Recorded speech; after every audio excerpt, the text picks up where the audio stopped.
Jackson Pierce. I've got Eloni Vunakece with me. Mate, thanks for joining me, bro. No problems at all. Great pronunciation there, mate. You been ground answering Fiji, mate.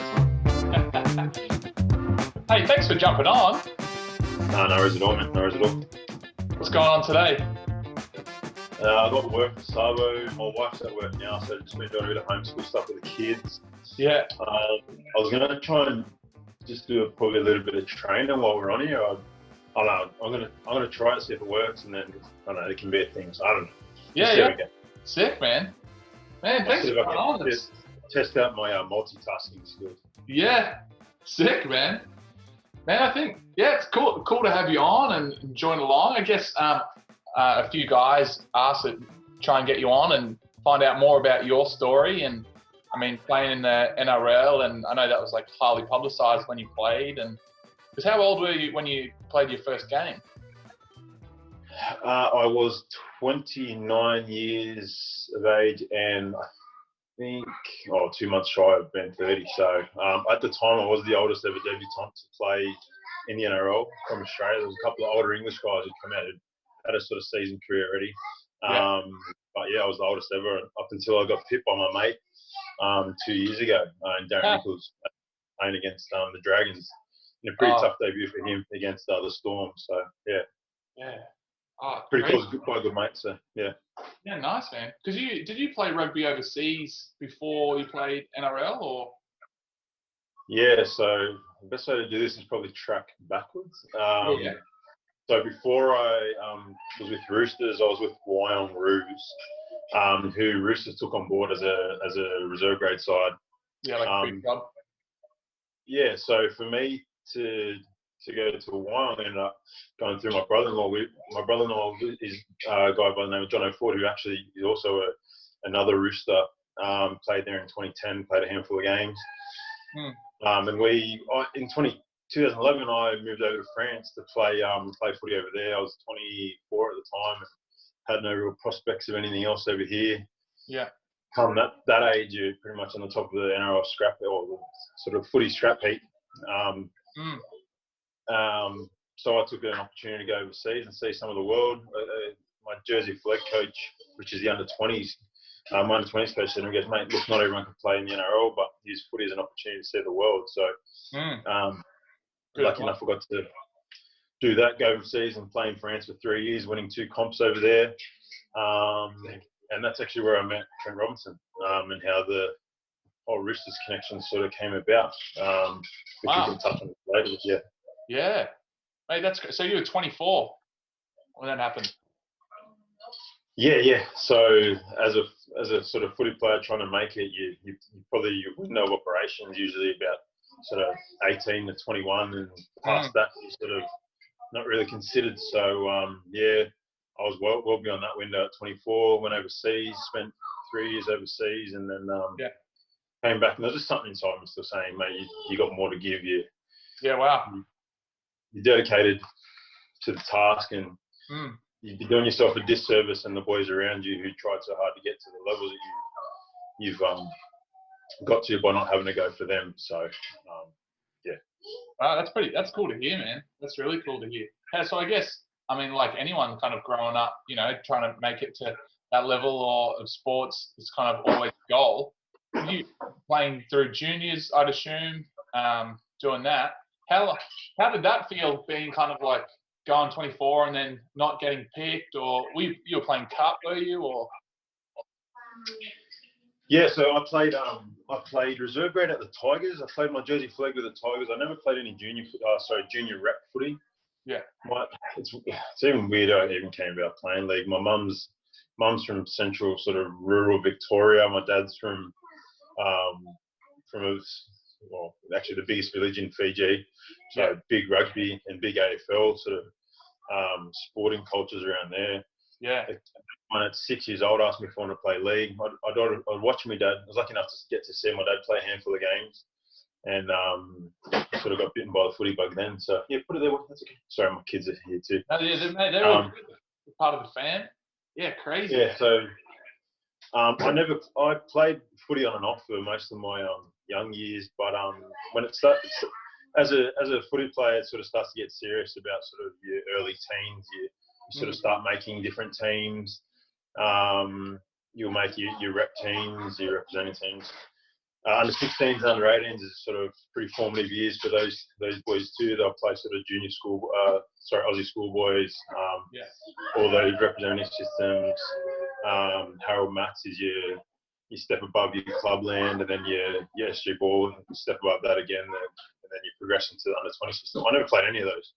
Wow. So yeah, I was doing other sports, or I was doing rowing and playing a little bit of rugby union. Funny enough, I was actually playing rugby union through school, and I made the. What school did you go to? I went to Holy Cross College at Ryde, which is a big footy school in Sydney. Yeah. If any footy followers out there, it's Aaron Woods, ex-student, Joel Brooks, Mitch Moses. Yeah. Junior on gear though, yeah. Benny Elias, back to the 80s. It's good alumni. There. Yeah. James Shepherd, who was actually the coach. So I didn't play any of those junior reps, which sort of hurt, I guess. And looking back, I wish I had time to form a bit in those scenarios. But no, that's what it is now, and still sort of got to still represent at a high level. So yeah, man. Because you played Fiji, was it? Did you play Fiji? Yeah. I represented Fiji on 15 separate occasions. Hey, that's awesome. That mainly came about as 2003 was the Rugby Union World Cup, and all Fijians have this super passionate following behind their country. We love following Fijian rugby, and she is in our DNA. So I remember being a 16-year-old kid in 2003 watching Rupeni Dao run around on Allianz Stadium, losing to Scotland. He scored two of the best sort of solo freakish tries you've probably ever come across. Sorry, probably a step down from, say, Jonah or something like that. But mate, he's on the same platform, same level, freakish skill and talent. So I was playing rugby and I was a winger at the time. Him and Lottie Takiri were my two sort of biggest heroes at the time. Actually, the same year I remember watching Petro come off the back fence against the Roosters at Allianz Stadium as well. So I just had all these Fijian. I'm always super biased towards the Fijian boys. I had all these big Fijian idols floating around in my head. When Scotland beat Fiji that day, I just made a little sort of note to myself. I remember saying to one of my good mates at the time, I said, one day I'm going to go and play for Fiji. And when you just say shit like that with conviction, you have to somehow find a way to uphold that. So I'm on. Yeah. And I was lucky enough to get to make that come to fruition at a later date. So funnily enough, on the same ground where Rupeni played against lost to Scotland was the same ground I got to debut for the Roosters. So it's funny how little things come full circle, but that was definitely another case of that. And you would have been cheering Fiji last year. Was that? Oh, the boys, they were pumping.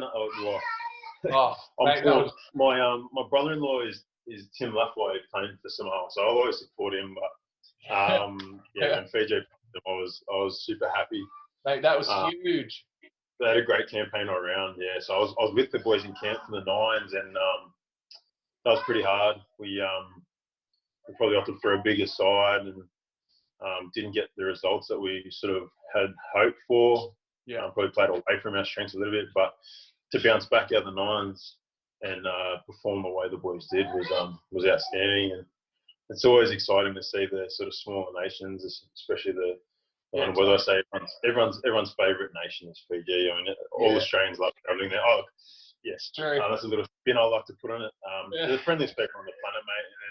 And I don't know, jumping on board for that hymn. When the boys sing the hymn, it's a great thing to be a part of. But then sort of taking a back step and just getting to watch again as a spectator, it's pretty cool in itself. So it was great performance by them. And again, looking forward to the future. I think a lot of the boys there, like Kevy and myself and Petro and Ashton and Tara, all the boys have set a great platform for the young boys coming through. And I think they'll just continue to go from strength to strength like Tonga. So we'll continue to see more boys in the NRL. They've got that the KBT Silk Tails in Ron Massey Cup, which unfortunately sort of got shut down early because the boys had a really good win their first round.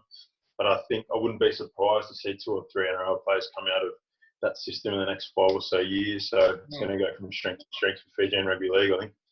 Yeah, the more the merrier. Hey, it's real cool to see like all the Islanders boys come through and the Fiji guys. I mean, even in American sports, I've seen just in the draft recently, there was like 9 or 10 Tongans or in the draft. So finally the recognition of the boys, which is pretty cool. Yeah, it's so cool, mate. Like, I mean, yeah, I'm proud Pacific Island and mate and fly the flag for all when I can. Yeah, I was going to go some of that off mine. When I think of it, I'll bring it up again. It's just it's a cool space. Oh, sorry, that's what it was. Bums on seats, mate. When Samir Andrade was running around, Jared Haynes was carving in 09, just scoring freakish 1-out solo for tries. Samir Andrade, was it 14 or 15? I can't remember what year it was, but they had the NRL war chest. I thought they should have thrown that whole thing at him. He was the bloke propping up half the NRL. When you want eyes on your product, you need to put things out there that they're going to put bums on seats and draw eyes to the screens. The product is great, but then you throw in a couple of Fijians into the mix, a couple of Taumalolos into the mix, make it more of a spectacle and find a way to enhance that, then you're going to draw more eyes, you're going to draw more money, you're going to draw more revenue. The Fijian crowds at the Sevens, maybe 2 like every year, is nuts. Like everyone comes out, and it's like it's alive, it's electric. It is, man. It is. So I think the more they can get in the NRL, it's and there's a few young boys running around now, so it's gonna be interesting in the years to come. Again, like I said before, I'm pretty Fijian biased, so I'm always going to back Fijian boys. But you have to be. That's so cool. How is I just want to see a good game. So the more the good game and a bit of a spectacle. I love seeing Josh Tafua fly the line and snap people in half. Mate, and blokes just. That's so good, eh? So some of the biggest hits the last few years they coming out of them. Yeah, him from the school of Steve Maddow's shoulder bashing arena. bring that back. Bring that back. Oh yeah, for sure. How's that going for playing for Fiji and I mean going to France and then being picked up at 29 to play for the Roosters? Was it a huge difference going into the NRL or similar, or was the intensity a bit bigger, or was it more hype?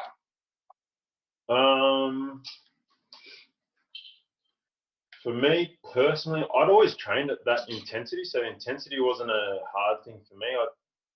I always said to myself, well, if I make it, I make it, and if not, I'm going to go down swinging. I'm going to train as hard as I possibly can and play as hard as I possibly can. And if an opportunity presents itself, and then it presents itself.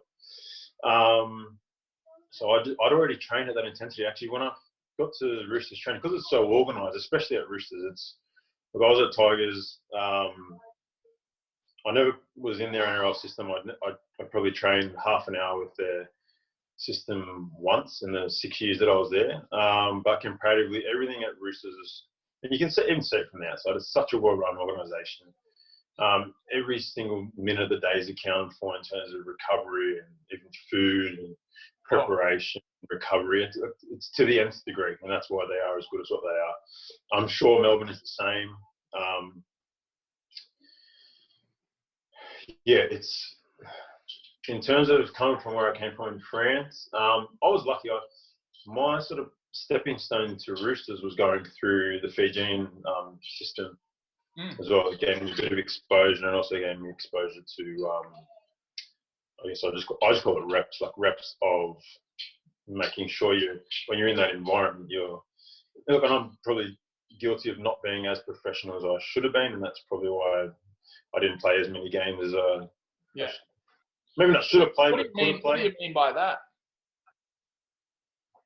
So in a system like Roosters or Melbourne, if you're not the person who's doing the job, then you won't be put in there. So I wasn't performing as good a job as the people around me. I had better personnel around me who could do the job better than I could, so they were put in there. So a lesson for me is, I guess, you always got to be on your toes, and you always got to be doing your job as best you possibly can, or someone else will come in, sweep the rug out from under you and take your spot. So hard way to learn it, but cool lesson still nonetheless. So Yeah.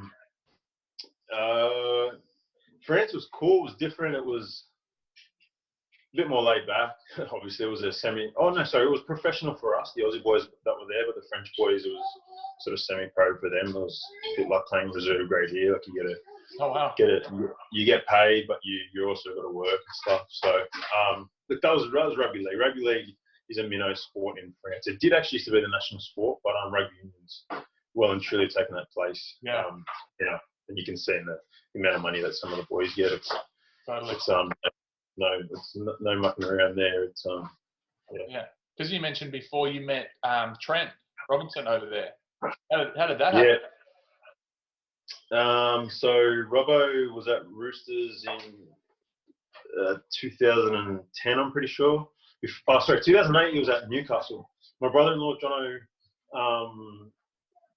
he played at Newcastle in under-20s, and Robbo was his coach. So he told me a bit about him. Told me he had a really good coaching head on his shoulders. He's all right, really good bloke too. So Jono told me about him and told me that he was at Catalans, and he was also at Roosters when when Jono played for Roosters. Told me a little bit about him, and then one day I was walking to the sheds, and he was coaching Catalan Dragons at the time. He had one of his junior players in our system because he lived in our town. It was a 3-hour drive, so rather than having him live in Catalans and try and play the Catalans, they just thought leave him at home, develop him at home, and he can come down and play when he's ready. So he came up and was just chatting to Kev.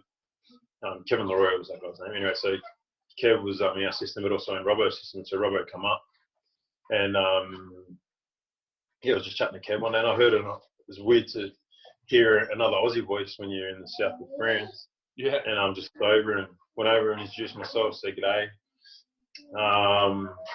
And then the next year. Sorry? What was he doing? Robbo was talking to the junior player from his club that was at our club. So he was coaching Catalans Dragon. Oh, sorry. Yeah. Okay. But had come up to Toulouse to talk to one of his junior players. Also, his wife is from Toulouse too, so I'd say sense of family and stuff. But pretty cool chance encounter. And introduced myself, just say good day, and just in passing, and that was it there. Next year, flew back to Oz, and he won the comp with Roosters and Nick Politis and all the boys and Sonny Bill, and there was a couple of years there where we didn't really touch base, and it wasn't until I was given an opportunity to come down to Roosters part-time till we sort of spoke again, and Crazy, hey? And the rest is kind of history. Yeah. So I think it was March 24th. It would have been round 3, 2016. Ian Henderson broke his leg when I was 18th man up in Townsville. I got shit, obviously, for Hendo. One of the other boys had started in front of me that the week prior, so I didn't know if I was a chance or not. I just went home and went to work as I normally would. Hey. We got a little singer down there. Yeah, awesome. Went home as I normally would. We had the Monday off, went to work Monday, came into training straight from work on the Tuesday, as I would do. I finished work at 9:30, drive straight to Roosters training, chuck my boots on in the car park, run straight across the field into whatever drill we were doing. And all the boys just started like elbowing me and giving me and like just laughing and like smiling at me. Like, I didn't know what they were doing. Anyway, that day I just sort of noticed Robert was following me around like more than he'd ever done before, and just sort of straight there. End of the day came around. We had a really, really hard wrestling session, and as I always do, just try my hardest to try and beat the boys, not get thrown out the window by Boydo or any other boys there.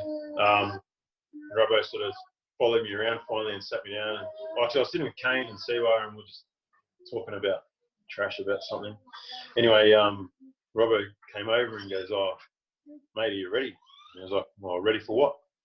He's like, "You're going to play this week, mate." He's like, sorry. He goes, "You're going to play this week, mate." So just, make sure you're ready. And that was it. end of the dream that took bloody 22 odd years to get. Yeah. And it's pretty cool, man. Like, I went to my car, started crying my eyes out. Yeah. Rang my missus, she didn't even believe me. Rang my old boy. He's mates with all the Swans boys. He works down near Sydney Swans and mates with all those boys, and actually had a Swans game to go to that game. So he had to cancel that for me to come down. So that was cool. My whole family on my stepdad's side, which is all my Sydney family, are all there too. So yeah, that was really cool to share that with all of them. So we lost, but so that wasn't great. No. It still hurts too because it was just on like a video ref error. So I remember some kid made up some diagram and showed that Mitch Orbison was actually onside on his kick chase, which is what they got him as being the problem in why they didn't give the try. And yeah, that wasn't a great season for us. We went, I think we came second last and just avoided the spoon. So no, rest is history, I guess you could say. Yeah. So I was having a coffee with you, mate. No, you're all good, man. Cool to hear that. After so long, and yeah, love it. After so long of kind of trying to crack it and finally getting there. I mean, you said you cried in your car, but is that kind of like the peak and just being like, this is it? And no, the peak would have just been, I guess, probably after that game. I remember I was playing PlayStation with Aiden Guerra after, and it was like 2 a.m. I couldn't sleep. Yeah. And he's like, just enjoy it, mate. It's just something special that no one can ever take away from you. So it's cool to think about now. Like, it's such a long, hard road to get there, but it's all worth it.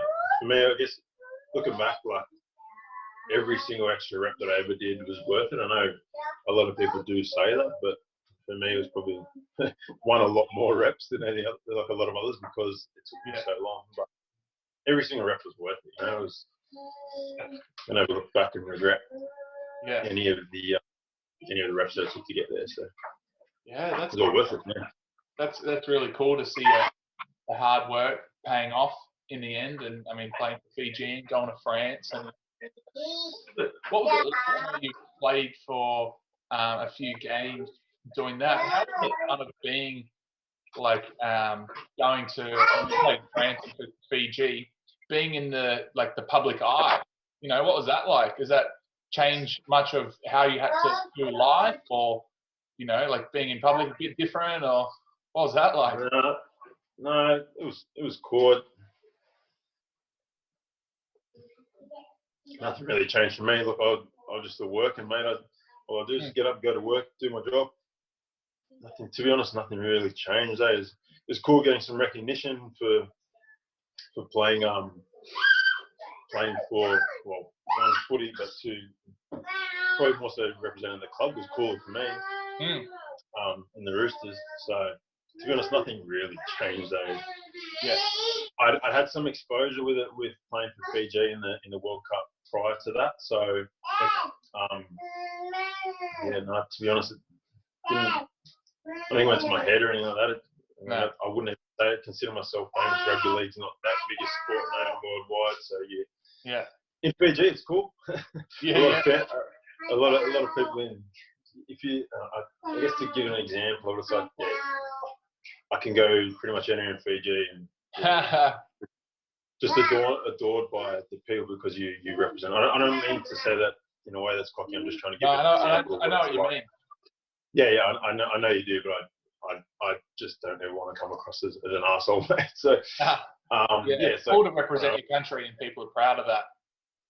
It's cool. That's what the best part is. Like I know like people like have like fanboy or fangirl moments, but it's the coolest part for me is just going. I'm just thankful and grateful that I got to represent our people and you as well. So it's cooler for me. It's probably cooler for me than it is for them. Yeah. So yeah. That's so cool. How does doing that for 2 years and how much? Are you all good? Yep.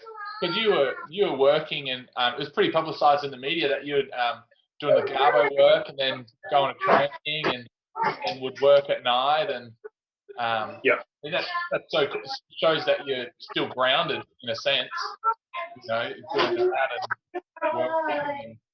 And as a garbage man, that's a bit of fun. Yeah, I mean, I probably could have picked an easier job to combine a pretty rigorous athletic career with, but look, that was the cards I was dealt at the time. I was lucky enough to get a full-time. Sorry, my daughter's trying to deadlift it. Go, Jake Schultz. Hey. Sorry, my daughter's trying to deadlift the 20-kilo barbell here. Look, the cards I was dealt at the time was I'd just been given a full-time job, working on the council, which is we work. I'm probably not supposed to say this, but we work like sort of 26-hour week for 40 hours pay. It's job and finish. It's built into what we do, but it helped enable me to go and pursue my dream. I could use those extra hours that I had of a day to go and play professional sport ultimately. So that was just the cards I was dealt. Had I been an office worker, that may have changed a little, but yeah, totally. The way I saw it was, look, I've got time in the day. I've got an able body, physically capable of doing it. So just try it. That's what Trent said to me as well. I've just been given the full-time job on the council. He just advised me, said, mate, look, come in 1 day a week, come in on our Thursday for the pre-Christmas block of pre-season, and then we'll reassess. And I sat down one day and looked at my schedule and said, mate, I could actually make pretty much all sessions here because I finished work before you guys even start your day. So I might not be able to get to everything, but I'll try my best to get to everything. And that was for no pay too. I was just there off my own bat. So in the end, took a gamble and it sort of paid off. So I think, I mean, they were nice enough to extend me a contract when they deemed me ready to play in first grade.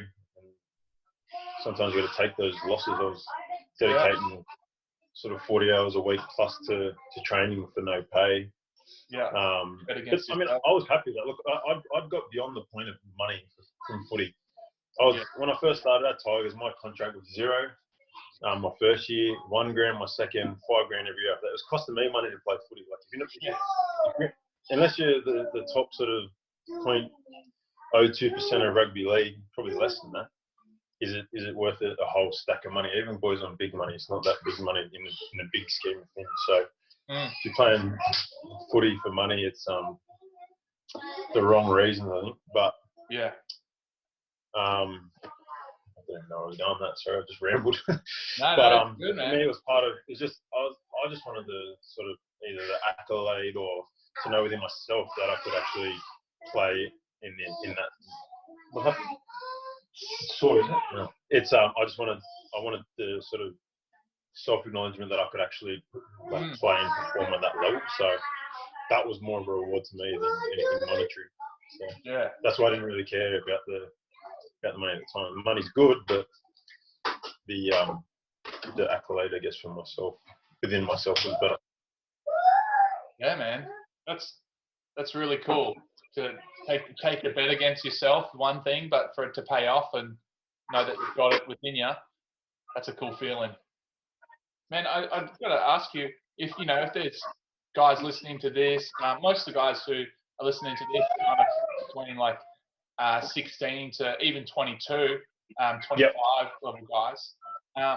What would your advice be for them, the guys who are making it and doing well in schoolboys and guys who haven't made it?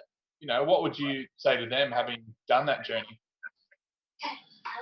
The boys who are guns and killing it, don't get complacent. You actually probably have to work harder than everyone else if you want to establish yourself. And everyone's going to pat you on the back, but that doesn't get you anywhere. I found I was in a much better situation when people were telling me, oh shit. That's probably part of the reason why I kept trudging along for so long, because not so many people, but people would just say, or I don't know if it was probably my own mental game, but people just saying, oh, mate, look, you're probably not good enough. They might have been trying to suggest it in a nice way to just move on, but in my head, that created a thing like, no, I'm going to prove this guy wrong. So look, don't lose hunger. You always want to be hungry, and you always want to have some sort of a point either to prove or prove something to yourself. So, and if you haven't made it, it's not the be all and end all. Like, there's still opportunities, and it might take you travel all the way around the world to create that opportunity for yourself. Yeah.